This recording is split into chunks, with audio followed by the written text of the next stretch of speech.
Pour clôturer la cérémonie, 11 bougies ont été allumées en hommage à ces 11 athlètes tués le 5 septembre 72 par l'organisation terroriste palestinienne Septembre Noir. Le président du consistoire central de France, Élie Korchia, présent sur place, s'est exprimé à l'issue de cette cérémonie. C'était une immense émotion qu'on a vécue aujourd'hui à l'ambassade d'Israël en France pour cette cérémonie organisée avec et par le comité international des Jeux Olympiques.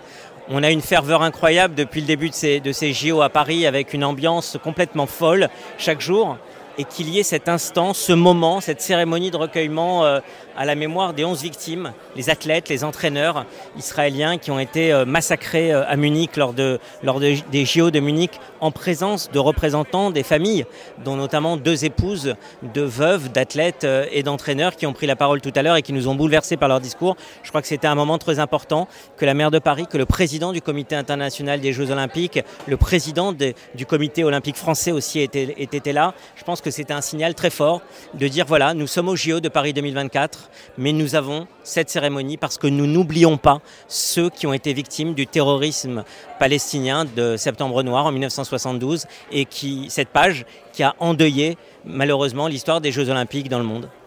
La guerre actuellement en cours en Israël, le sort des otages, aussi cette attaque iranienne qui possiblement pourrait intervenir bientôt. Elle a un petit peu quand même percuté, j'ai envie de dire, cette commémoration. Dans quel état d'esprit êtes-vous aujourd'hui face à tout ça ? C'était tout à fait normal que lors de cette cérémonie, en cette période des Jeux Olympiques à Paris, cette cérémonie commémorative, c'était important que le sort des otages,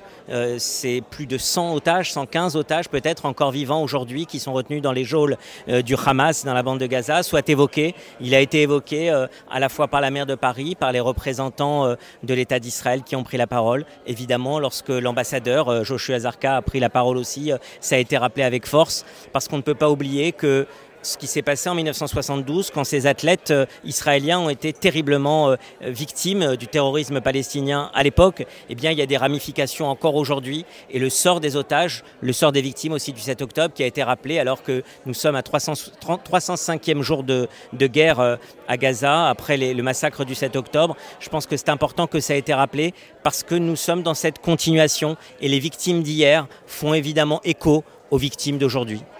Dans ce contexte, on peut dire que la quête de médailles au JO de Paris des 88 athlètes israéliens va bien au-delà du sport, comme l'a assuré le président israélien Yitzhak Herzog. Oui, bien sûr, que ce soit dans le message qu'on a entendu du président de l'État d'Israël, Yitzhak Herzog, tout à l'heure, que ce soit dans les mots qui ont été prononcés aussi par les présidents qui représentent le comité olympique à la fois au niveau international avec Thomas Bach, mais aussi avec le président du comité olympique français. Je crois que les mots qui ont été donnés tout à l'heure étaient très forts parce que c'est une symbolique d'union, de fraternité que sont les Jeux Olympiques dans le monde et ça montrait bien l'unité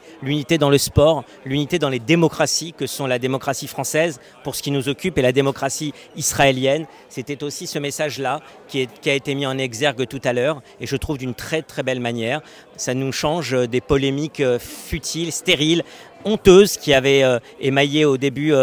ces Jeux Olympiques. On voit bien que depuis que ces Jeux Olympiques ont commencé, avec les médailles notamment qui ont été remportées par les athlètes israéliens, eh bien c'est ce message d'unité à travers le sport qui a été célébré tout à l'heure à la mémoire encore des athlètes morts en 1972. Et c'était aussi, je crois, un des très beaux messages qui est passé tout à l'heure. Élie Korchia, président du consistoire central de France, au micro de RCJ.